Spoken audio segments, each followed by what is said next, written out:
week number 8, we got, of course, the two-time defending champs, the guys, record being 4-2.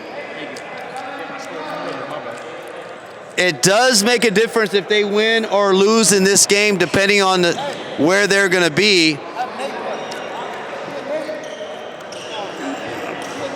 The first time I've seen the guys shorthanded, they usually come with 8 or 9 strong. Cameron Tyson being one of those players.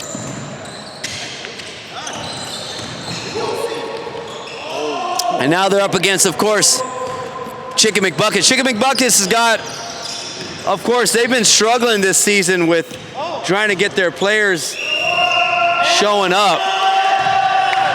And one of the things about Chicken McBuckets, the captain, Caleb, he's always had some good players coming into play, just being able to get them to come down consistently every week. Matter of fact, one of the weeks they had to forfeit, they didn't show up, all out of town.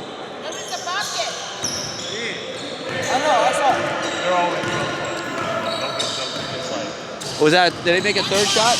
They made a free throw, right? Yeah. Yeah.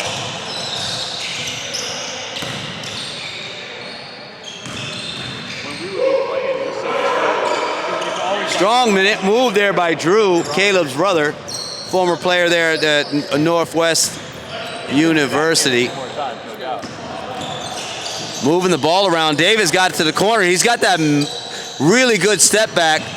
Being at like 6'9", 6'10", doing a step back is almost unstoppable. Foul from the backside. Foul on Caleb. Now, Arlen, I know you missed out last season or so. Of course, you know Caleb's team, Chicken McBuckets, and of course the guys, two-time defending champs.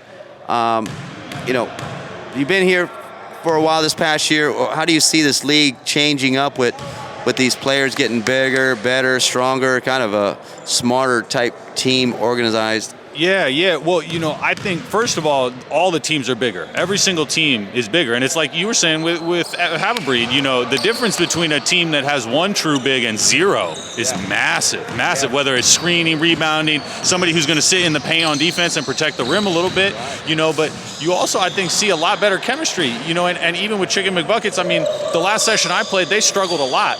And it's not even so much such different personnel, but there's such a difference between having 4 guys who are on the same page and 5 guys. Yes, and I don't think there's hardly any teams over the last 2 seasons who have less than 5 guys that really know what they're trying to do. They might not have 6 or 7, but every team's got 5 guys in it.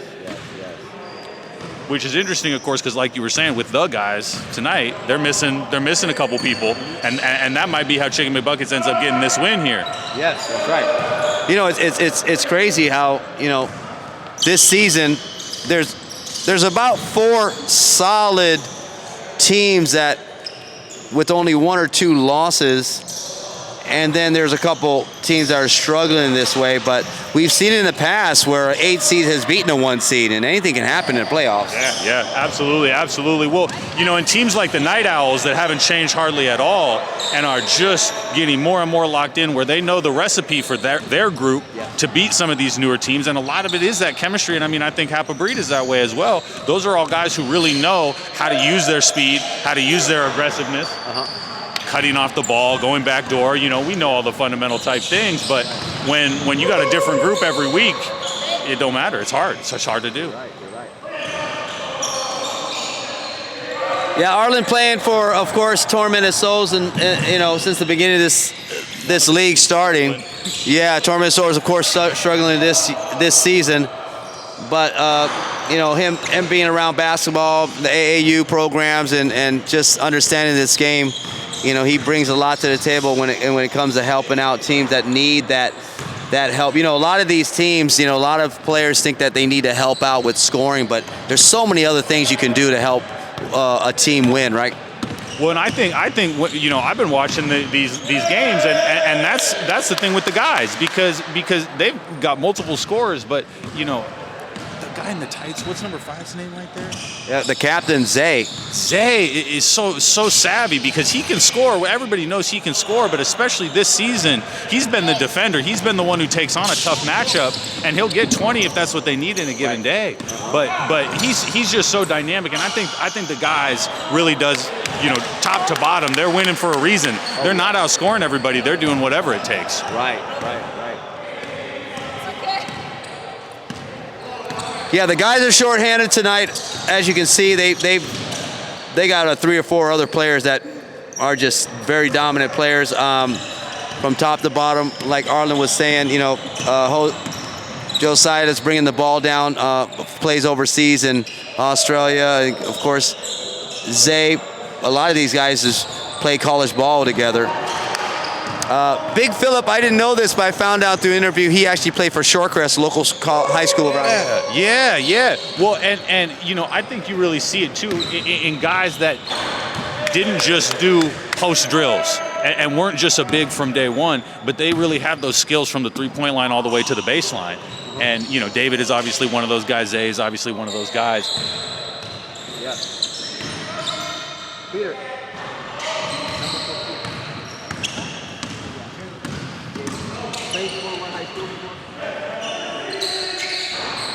There's a new player, Arlen, that's playing tonight. I've seen him, kind of grow up in the last few years in the pickup runs, and I've seen him play a little bit of high school. Mariner High School, Jalen, number 15. I've played against Jalen several different times, and here he banks in a 3. And he's a guy who could shoot from minute 1, but always loved to dribble the ball. He might have his head down a little bit, and that's what's tough when you're somebody who can put the ball in the basket. Yeah. Is like you were saying a minute ago, knowing when to step back and do some of the other things that your team needs. Yeah. There's only one ball, and if all you can do is stuff with the ball in your hands, you might not get a lot of wins. Right. Tough little matchup there. Zay up against number 14, another new player, battling right there, almost an and 1. Zay, Arlen, he's a very organized captain. I remember when he first put his team together, he called me up and sent me his team fee and a list of every player with their names, emails, and phone numbers. I mean, that's organized. First or second time that ever happened, right? Yeah. Usually it's the opposite. You're chasing them around. Yeah, exactly. Tobin in the house. Tobin's going to have to definitely get a jersey here.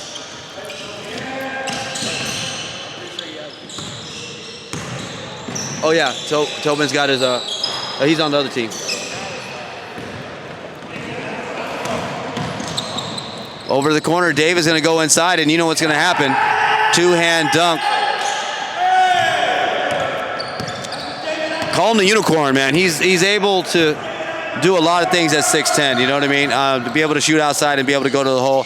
Now, his little background I know of him, I think, is he's a local product, Everett CC for college. He actually went over to Morocco and played a little bit of basketball overseas. But he's the kind of player a lot of teams would love to have. No question about it. I mean, I think in terms of dynamic, combined with the height and skill, I'm not sure who you would choose.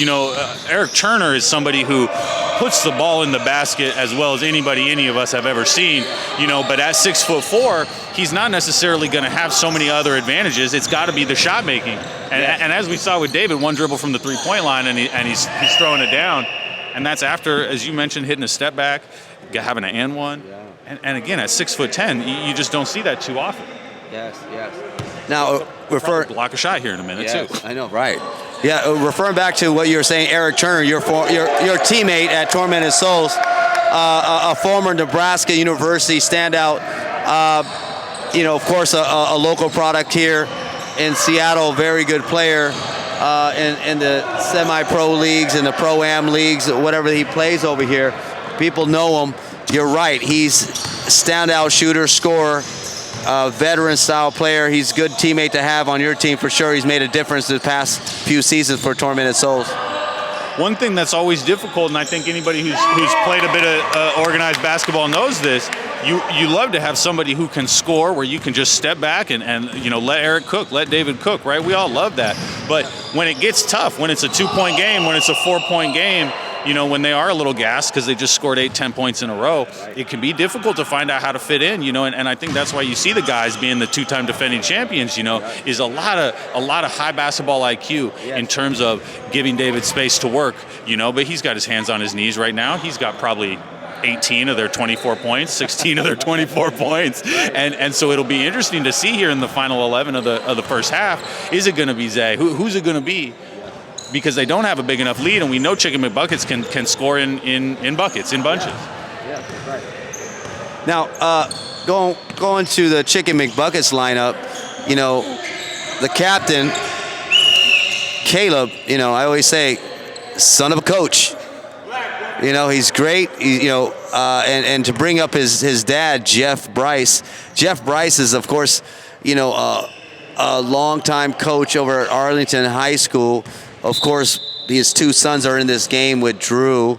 You can see by their fundamental skill set that he's done a great job with his sons. Now, he does have a 3-on-3 tournament coming up August 12th and 13th, which Chris Hooper and myself and another old guy, we're playing in that thing, whatever bracket we're in. There's a dunk right there. Basketball IQ. Yes. Now, Jeff, I missed his call earlier today. I'm trying to see if he has I guess a division for college girls. My college girls at Shoreline want to kind of get them to play. One of their teammates, one of the recruits I have come from Hawaii, will be in town that weekend, and that'll be a lot of fun for her to be able to kind of experience that over there at Arlington. So we'll see how that goes. I know there's about 180 teams in that thing, and I don't know if you've ever been there. Have you been down there, Arlen? No, I've never been down there, and that's one that's been on my list, for a couple years, and getting hurt, makes it hard and all that. But it's exciting to hear that they have the girls division, and that's been growing so much. But it's amazing how much, better the vibe and the atmosphere becomes, and you get better crowds, and you get just more people in general who are so excited for it, Now, for guys that don't know, Arlen, of course you play in our men's league. Are you from the Seattle area? What is your little background of sports do you have? Oh, sure, yeah. I'm from the Oregon, the Corvallis area down where Oregon State University's at, and I mean that's one thing about the Northwest here is whether it's Nike sponsored tournaments was a lot of what I grew up going to, and plenty of teams that bring that sort of athletic energy because they've got family, that are involved with that. I mean, Portland is a Nike town, of course, through and through, but there's a lot of infrastructure that's put on because of having that money backing it. Yes. And I think that's something that I didn't necessarily realize wasn't, as widespread. When you're growing up, you just have what you have. And, again, a college town can be pretty great because you get a lot of exposure to coaching and, there's a lot of Seattle area products that even had connections, whether it was the University of Oregon or Oregon State. The AAU program that I'm working with now, the Skills and Drills with Coach James Hampton, is sponsored by Aaron Brooks, who's, of course, a Seattle area guy. But I met him at the University of Oregon, 19 years ago when he was playing there. And it just goes to show all those connections. When you look for them, they're everywhere. Oh, wow. Good information, knowing how much basketball you have around the Northwest.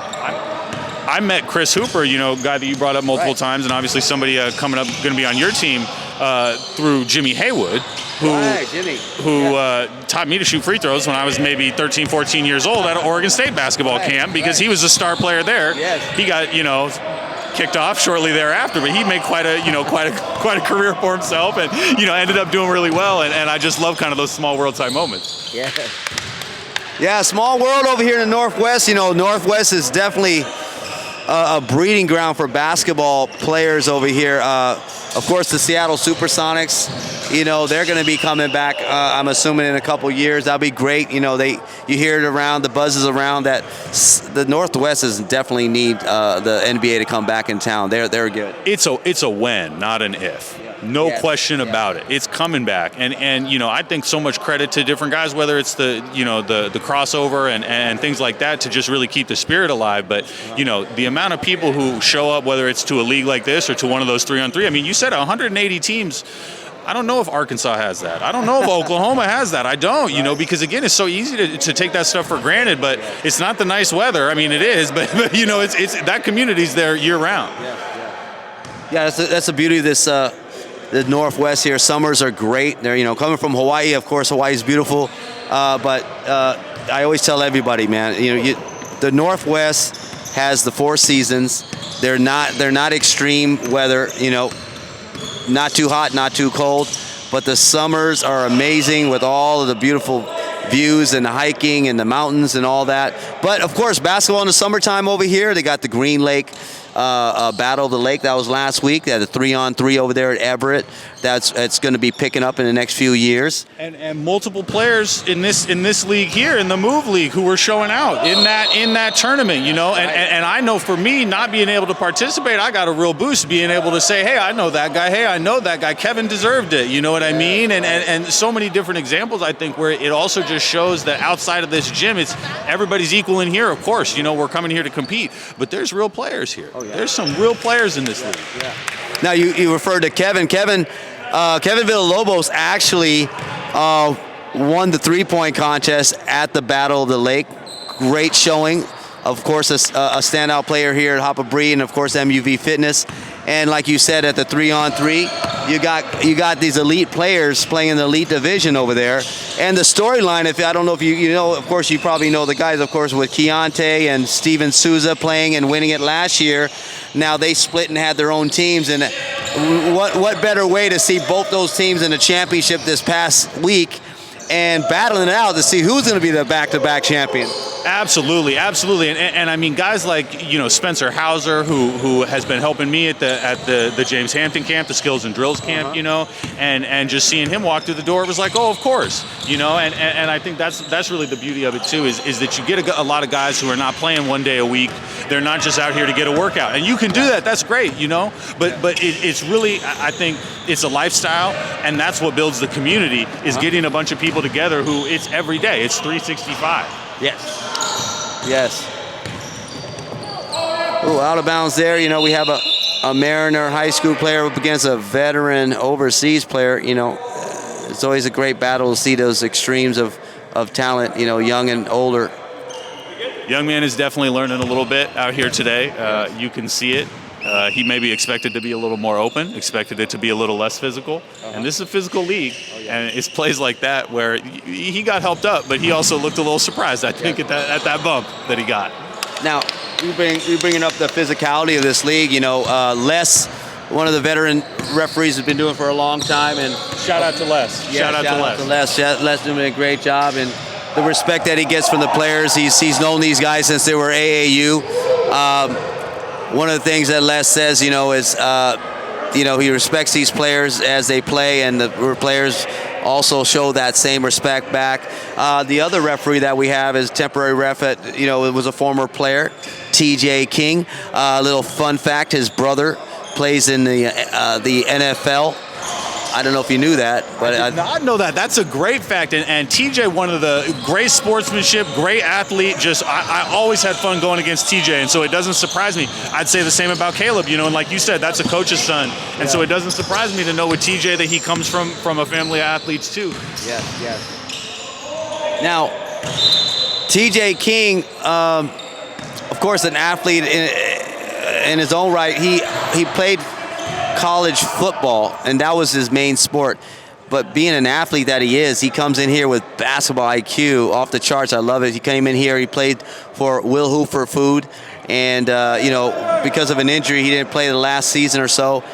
He says he's back in shape. He's playing regularly. He's not in, I guess, organized basketball ready shape, but he loves a referee, and I'm glad he's out here helping us out.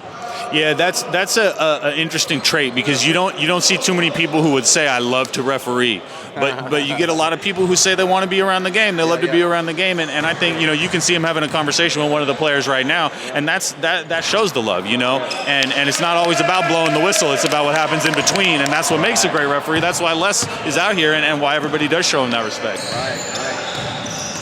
Yeah, this game being at 26-39, Chicken McBuckets down right now 13 with a 2-minute mark at halftime, getting the ball back on a steal. They got 2-on-1 and the layup foul. Drew going in strong. Now, Drew is a regular at that 3-on-3 tournament up in Arlington. Of course, his dad running it. He plays on a couple teams every season, every every year, and he's well known up in the north side.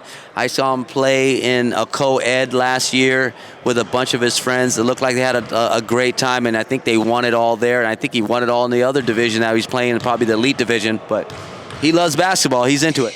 One thing I always appreciate about a left-handed player, which is what stood out to me right away. They either have a great stroke and they're a shooter, or it's the opposite, and they don't want to shoot it outside the key. But you can see that guy loves to shoot the basketball. Very, very dynamic. Again, I mean, coach's son, just like obviously Caleb, and that's what we've seen him do now 5 or 6 times, is that same step back from that same spot. And so it's going to be interesting to see. I mean, I think he maybe only made one, but it'll be interesting to see if he either starts cooking in the second half, because he's clearly confident. You'd think he probably could have had 15 himself. I mean, they could be tied if he had made the 3-pointers that he took so far. Yes. Yeah.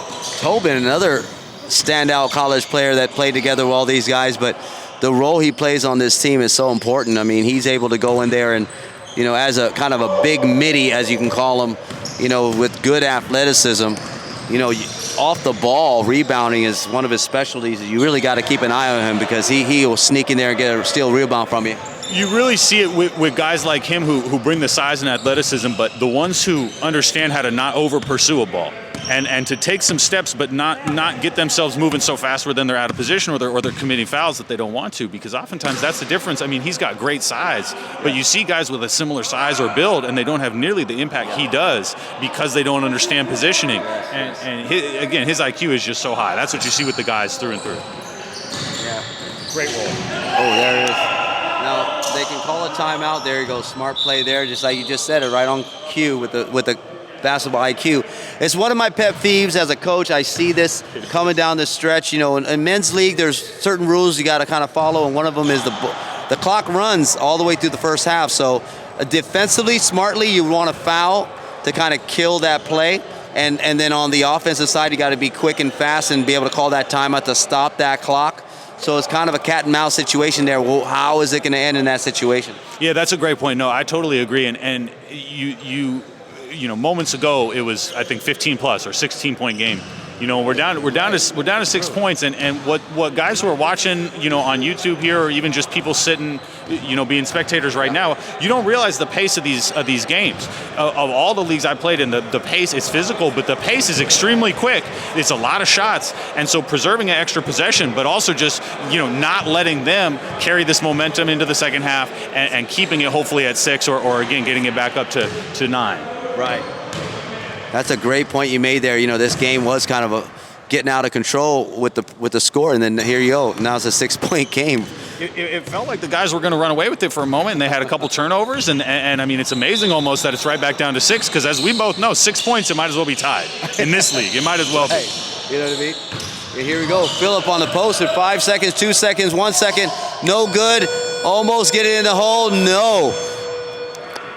Great chance there. Great two shots there at the buzzer trying to get it in, but Chicken McBuckets, man. Chicken McBuckets cut it down to a 6-point game. Good job with these guys. Like I said, I know that the guys have a 4-2 record. I know that the Chicken McBuckets are 1-5. I'm wondering what's going to happen with the guys if they lose. This could be very interesting, because Wapa Breed winning at 4-3, I'm assuming, based on the fact that the guys beat us, they're going to have the tiebreaker, but that makes it very interesting, though. Yeah, I wanted to look at the standings here, because there is some interesting things at play, and it is so it's Night Owls. Yeah, I knew again that Night Owls were sitting right there at the top, and would you say they're the team to beat, or is it Perseverance? Well, the Perseverance, let's go down the list here. You got the Night Owls as the best record, the number 1 seed. They're kind of locked in, like you said. They're a team that's kind of built and been strong for the past few seasons, getting stronger and better. It's the first time they've been the number 1 seed. I wouldn't be surprised if they are in the championship game, battling out for the championship. Let's go to the Perseverance.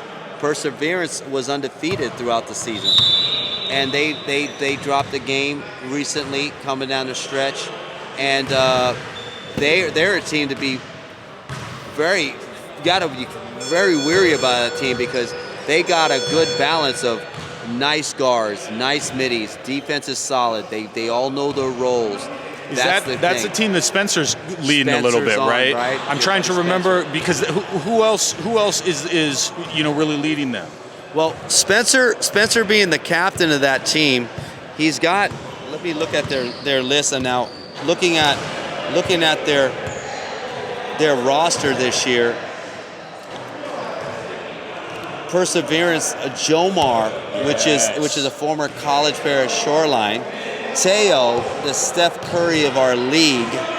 Destin, which is amazingly athletic and very good. Covers so much ground. Yeah, for his both size. sides.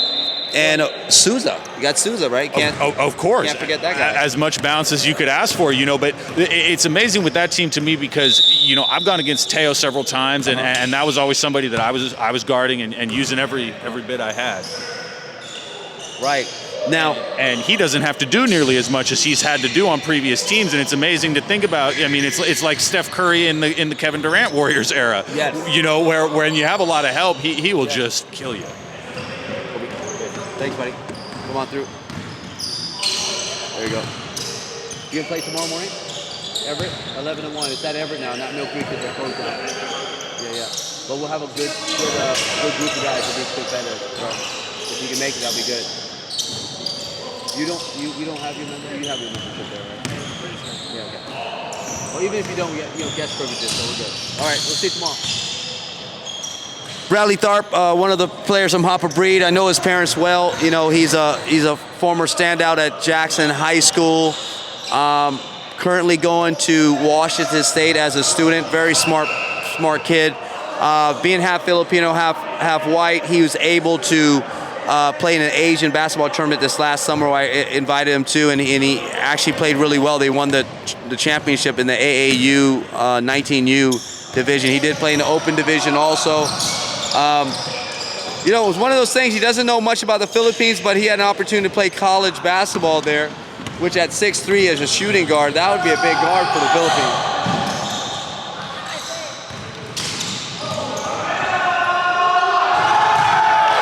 Easy dunk there by the guys. We saw a big get a steal from a point guard there, which you don't see too often, and I think that shows you also why the guys are so tough. Now, going back to the Perseverance team, they lost to Sean, a former player of Shoreline, with a broken foot in the 3-on-3 championship or semifinals game, championship game, I'm not sure. Deshaun, yeah, he just had a tough one. Now, that being said, we have a standout player, the dad being a former overseas player, played here in Seattle, has a son that's 6'7", 6'8", played last week for Perseverance, and he does play college ball recently with a national JUCO in Florida. He now is transferred to Kansas JUCO. He's going to play for Perseverance next week in the playoffs. He's definitely a highlight reel, being able to dunk from almost free throw line. He's done that a couple times last week. That's going to be interesting to see how he shows out next week against a playoff team tournament. And with another week to integrate with his teammates, of course, get that communication locked in. And, it's things like help defense. And we saw a turnover in that last game, where Haverbree pulls it out partially because the other team has an unforced error, really, is what it was. Yes. Right at the end. And so many of these games come right down to it. Now, great defense by Caleb. The game's only a 4-point game, Arlen. This almost a 2-point game. Great block by David. Here comes Josiah going in for a strong layup. Easy layup there for him. Now a 6-point game. Like you said, 6 points is nothing in this league. It could be tied basically in a couple shots. And we've seen significantly more defense here in the first few minutes, and you can see that. I think it's something that happens a lot. Is in my experience in this league, there's a bit of feeling each other out in the first half of almost all of these games. And as both teams clamp down a little bit here, David got the block that I was looking for him to get here on that last play, and so it'll be interesting. 37-45. I wonder I wonder if either team will hit 80. I really do. Right. Nice little step back in and out for Drew. Drew, a standout shooter for Northwest University, up against David. We got a foul. Going to be 2 free throws here. You definitely feel like Drew could have 18 points right now.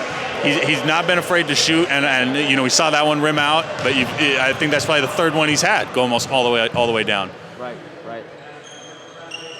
His father, his coach father, would have hated that foul that he committed, though, because it probably should have been an and one. He did not wrap up and just bumped David a little bit. David is slender, but he's very strong, and I think Drew probably hasn't gone up against him enough yet to know you got to foul him hard. Yeah. No, David, you know, crafty player at 6'10", knows how to use his body. He's able to get his shot off in different ways. You know, here's another turnover. You know, Chicken McBuckets, they can't afford to make these mistakes down the stretch here against a team like, of course, the guys. You know, the guys have shown over the season, throughout the season, they're able to just pull away from teams, just grinding their way, and they've done it so many times. There you go, and highlight reel after highlight reel. The size is really becoming a factor there because you see, you know, what's a small forward or you know, a wing player to the big there from throwing the alley-oop and receiving. And sometimes it feels like David at 6'10" is the shooting guard on this guy, which is, I mean, you can't say that too often. Yeah, I know, right? You know, it's crazy. No, like I said, that you made a point earlier with this the guys. You know, these guys are all one-option guys on any team, but here they are playing together and figuring it out. You know, I always joked around when they first showed up in this league that they're a bunch of one-option guys trying to play together, and they've proven me wrong. They've actually done what I said, and now here they are, 2-time defending champions, know how to win. Well, that's a great point. I love that point, and again, it makes me think of Hababri team because I think you could honestly make a really similar point. Now it's guards versus wing players, but that's what really stood out to me always about Hababri is that those would be lead guards. It would be sometimes you felt like you were going up against 5 lead guards, which it really just highlights that if you don't have that high IQ and you don't know how to adjust, right? And that's what this game's all about is making adjustments, whether it's at halftime or any time. But Hababri really requires you to make adjustments because it's not like any other team that you've played, and I really see that with the guys here because the size has become completely overwhelming for Chicken McBuckets. Right. They brought it back up to 15 now. We blinked. Yeah, I know. And it went up to 15. That was so crazy, you know, with David blocking that shot we were talking about. If he didn't block it, it would have been a 4-point game, and now, boom, the other side of it. Here it is. No, absolutely, and they had a couple alley-oops in between, but they're tightening the grip here, and it definitely feels like if Drew, for example, doesn't get going, or someone else here on Chicken McBuckets. Okay, we got a foul here, a wraparound there.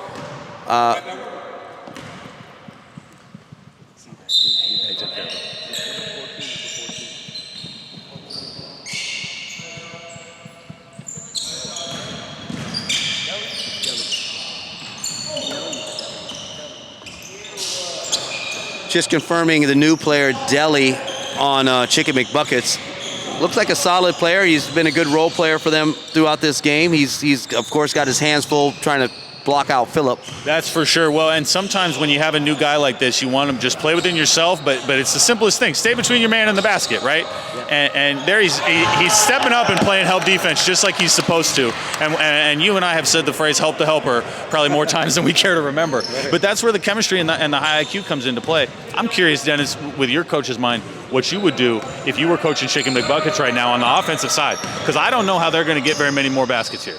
Well, you know, and I say it all the time, with teams getting down, one of the bad habits that teams do when they're down is they just start becoming ball dominant, my turn basketball, thinking like they have to do everything they can by themselves to try to come back. They really just have to start taking every possession seriously, being able to take care of the ball and make sure they're efficient with every offensive chance that they get.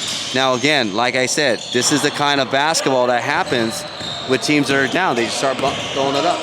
we had 2 possessions in a row there with either 1 pass or 0 passes, and a 3-point shot 2 or 3 feet behind the arc from a shorter player against a taller player. And part of that really is just the fact that Chicken McBuckets is undersized.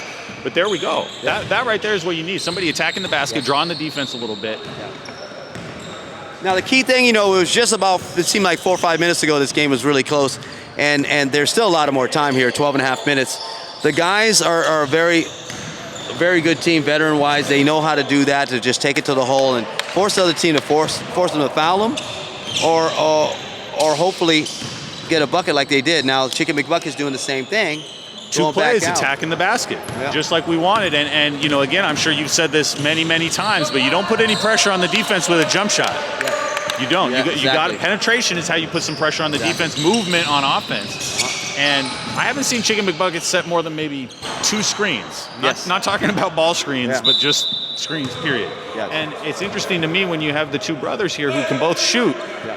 I don't understand why they don't set screens off the ball for them.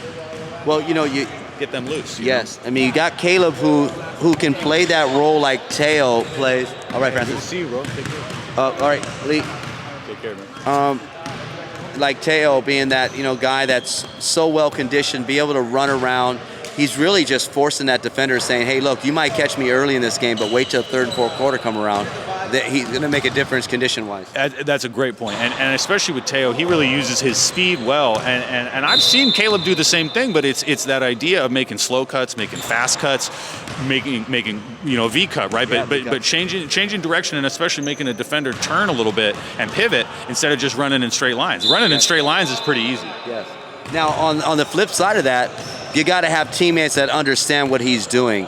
Being able to use him efficiently, being able to be patient and seeing him create space and create, angles for him to get open. And that's where it's key for him to succeed on the team he's on. Well, and I think you notice that too when you look at Chicken McBuckets right now. They've got 2 shooters, but they really don't have a guard. They don't have somebody who could find Caleb Orr's brother if they were to get open off a down screen, a pin down, some type of action like that. And those players are actually pretty hard to find, the willing passers who just keep their eyes up and look. And, my former teammate, or I'll say still my current teammate, but, Chris Hooper has always been very good at designing the teams that he's on. And it's selfish, but as such a great shooter, he knows that there's got to be at least one person who will see him and find him because he's not going to create a bucket for himself. Right. He'll make it. A great shooter, but he's not going to create. Yeah. Now, a 20-point game, with 11, 12 minutes to go in the game, a lot of things are going to have to happen for these guys to come back. Their shooting is going to have to be on target. Their defense is going to have to be perfect. Of course, the guys are going to take their time and kill some clock. And, mathematically, if they do that without a shot clock, they should win this game easily. Yeah, absolutely. This is when the mathematics of it really just starts to work in their favor. And, you also see at this point, it's about, it was 33-39 at halftime. So the second half score is 11-30 or 28, but that says a lot. Yes. Mid-range jumper now.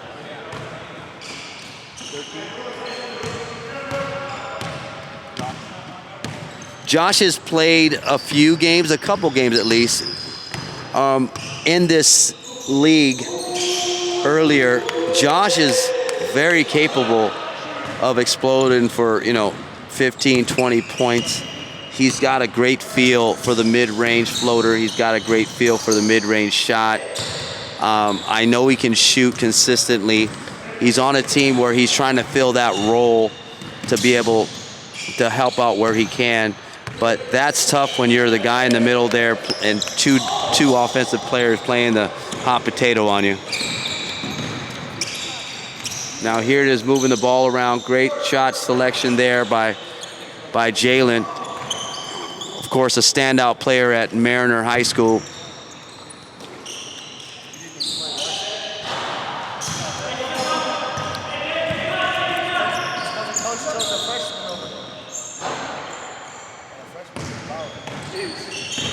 Here comes Zay coming down the middle, looking for that layup, very easy. It's basically coming down to a situation when teams are down by 20, they're just going to go back and forth and trade baskets. They're, of course, looking for some kind of window where they might hit a few three-pointers in a row to be able to bring a team in a position to come back. But the guys are not that type of team that they're going to be able to come back on. You know, they really don't give you too many chances. Their shot selections, their pace of their game, their ability to understand time management, all these things makes a difference when you want to be a championship team, and that's what they are. There you go, case in point. Great defense there. Here it comes off the glass. No good. But David will clean this up with an easy two-hand dunk. I kind of look back upon this game where it seemed like early in the second half, the game was only a couple possessions away, and it's just what the guys do. They just know how to turn it on at times. Their runs are dangerous. They start hitting shots and playing solid defense, and you know, a 6 to 8 point lead turns into a 20-point lead just like that. Now we're looking at this game here. It's almost 30 points. The guys are truly one of the better teams in this league. You know, me and Arlen were talking about it earlier, trying to break down the playoff scenario. We said the Night Owls being the number 1 seed, they're a team that could win this all easily. Perseverance being, you know, undefeated team, looking like with a nice balance they had, they could easily win this league also. But then now you come with the, you know, the guys. You know, the guys are 2-time defending champions. You know, they got, I want to say, you know, you say 1 through 5, but you can say 1 through 10 with these guys. They're all good. They're all capable. They could show up in a playoff situation and win this thing outright too. Yeah, no question. That's a great point, and I think you'd be hard pressed to pick anyone against them, in the sense that there's not a matchup that you're going to know you're going to win coming into a matchup with these guys. You got to win with your chemistry and you know, high basketball IQ, movement. We've seen 4 out of the 5 bring the ball up the court. I think that might be the second turnover I've seen them have all game. I mean.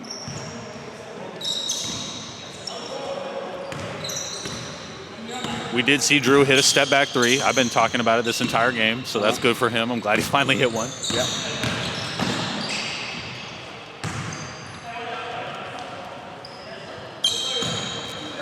Well, you know, this league has been around since last spring with the debut league of 2022, and of course, that brought out 8 teams new to the Northwest of league play here at MUV. The Summer League brought out another champion. Okay, just going back to that debut league, that was Christian Faith that won it all. They've only played this one time, and they were undefeated. They definitely dominated. They had all the best players in the league. Yeah, Christian Faith was really tough during that debut, because I think it's fair to say that although everyone saw them coming, they didn't have their own roster set yet. And I really liked those first 3 or 4 seasons, because you saw the growth and you saw everyone go from having 4 players or maybe even 3. But, you know, it was teams like Night Owls who have basically had that same group since that time frame and have learned to play with each other.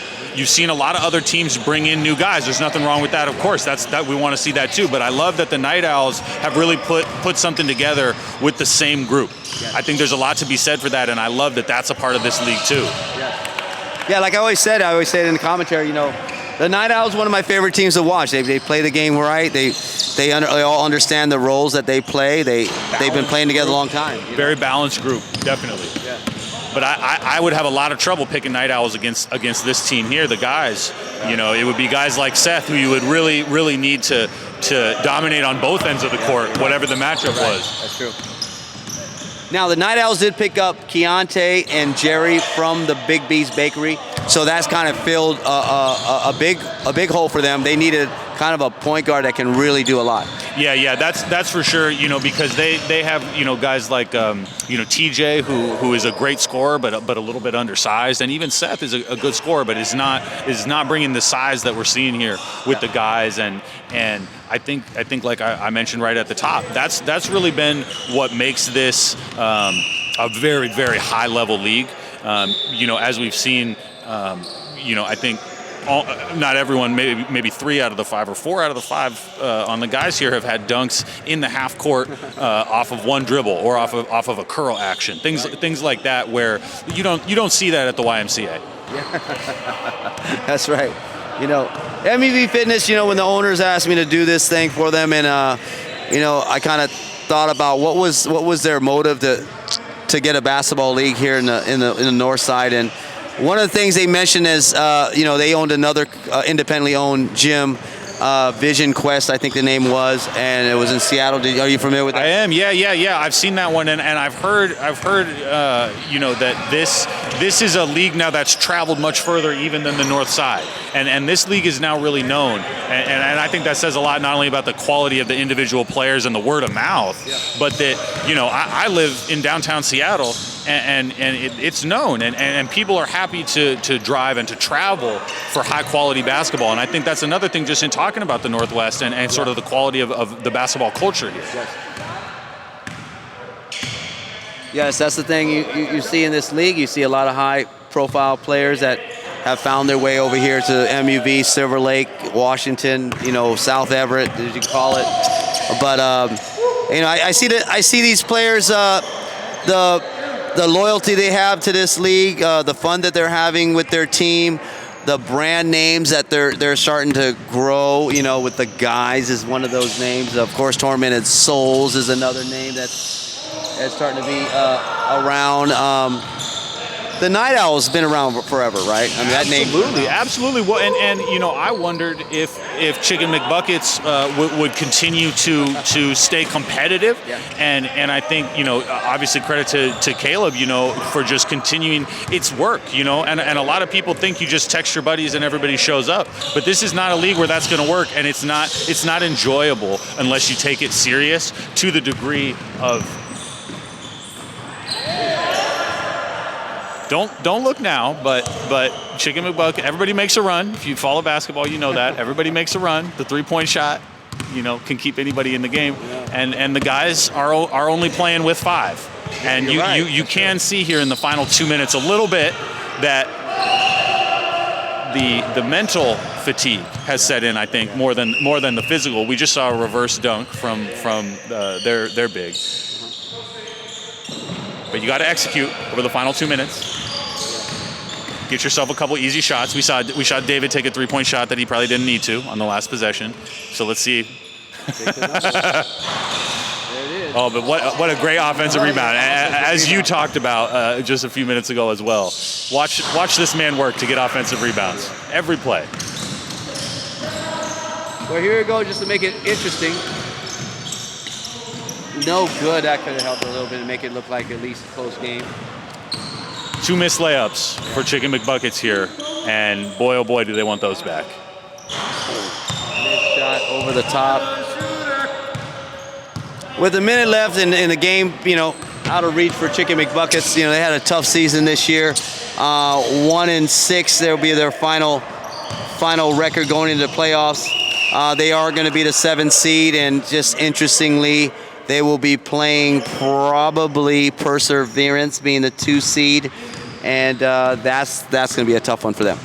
Yeah, absolutely. I think what you really see here too is that 2 of the 5 Chicken McBuckets players did not have a lot of success, and it was due to off-ball movement and not necessarily knowing where the right spots to be on the court. You saw a couple different moments of getting in each other's way, and that's a lot of the difference between the guys. Just not getting in the same spots as your teammates are trying to be, not allowing a defender to guard 2 offensive players at the same time. Well, there it is, the end of the game. You can throw it in here. Thanks a lot, guys. Good job, Drew. Good fun. I felt like you could have had about 25, bro. I felt like a lot of those should have been. Good job. Let me get his review. David, Philip, Jay, let's get a quick one out here. Let's get a quick one here. All right. We good? We good, Anton? Okay, we got the. Okay. All right. Here we are, Zay. You've been here before. The final week You guys are two-time defending champs. You guys are slated, I think, the 3rd seed. You guys are going to be playing the 6th seed. I'm not top of my head. I'm not sure who that is right now. Tormented Souls, maybe. I'm not sure. But with you guys being in your position you're at now, two-time defending champions, how do you feel tonight? How do you feel going forward in the playoffs? Man, it hurt last week not being able to get an interview. I had to sit and watch the other guys get an interview. That shit made me mad, not gonna lie. So, I mean, really, it was just more so trying to come out here tonight and really make sure that I could talk to you after this game. As far as going into the playoffs, I mean, we got our squad. As long as we play the way we're supposed to play and we lock in, I mean, I have no worries. Well, that being said, you got of course Philip here today. You guys were shorthanded today. You didn't have all your players here, but you're playing against a team that really didn't have a big, and of course Philip, dominates the inside. What did you see out there, Phil, with being on the offensive side? You got kind of small guys around you. Was it a little easier? What were you looking at defensively, offensively? Offensively, just trying to dominate. They're a lot shorter, so just try to get inside. And then just on offense, I was getting steals, finding guys, setting guys up to score too. So, that's what I was doing. Yep. Well, I had Arlen here today, doing color commentary with me, so we got to be able to talk a lot about you guys individually.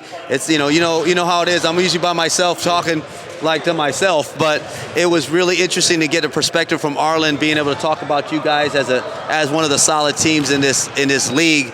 Now, moving forward, you guys are looking to try to three-peat, something that nobody has done. You got to deal with 2 other teams, Perseverance and Night Owls. Night Owls being the number 1 seed. What do you see with these 2 teams moving forward into the playoffs? I mean, I haven't really got a chance to see what they look like since we played both of them. As far as our matchup goes, like I said, if we play the way we're supposed to play and we come out and we do what we do, like, I don't think either of those teams have anything for us. I mean, I feel like the last couple times we get into this mode or we start battling, like we start going back and forth rather than like, we had double-digit leads in both those games and we get lackadaisical, we get comfortable and we allow guys to come back and then we have to go head-to-head with 3-4 minutes left on the clock. So, I mean, as long as we come out and take care of business the way we're supposed to and get them out of the way early and just keep going, I mean, you'll see a three-peat. Yes. Now, Phil, I look across the board. There's some big guys in this league, but I really don't see somebody as dominant as you can be with teams having middies trying to have to guard you. I mean, there's some other bigs that you kind of battle up against. But what do you see with the Night Owls or Perseverance? Is there any other bigs out there that you kind of want to see that matchup? You enjoy it? I think Night Owls, I don't think they really had any bigs like that, but Perseverance, I haven't really seen them, so that'll be interesting for sure, matching up with them. Now, that being said, Reno brought that up. There's a college kid. His dad is a well-known player around here, played overseas. He was here tonight playing the first game. He's only here for a couple more weeks, but he will be playing with Perseverance next week. His name is Jay, 6'8". I don't know if you've seen the highlights, but he's been almost dunking for the free throw line kind of thing. So that'll be fun to see if he makes it all the way through. I'd like to see that matchup. Just to let you guys know, there's going to be probably very competitive tomorrow morning. Jay's going to show up. Gerald Boston's son, Jerry, might be showing up. So Everett, LA Fitness, behind the mall, 11 a.m. to about 2 p.m. I know you never come out there usually, but just give you a heads up that might happen. It's always good to see great players come out. But just to let you guys know, congratulations, you guys made it through the season. The three-peats is right there in the window for you guys. We'll see it.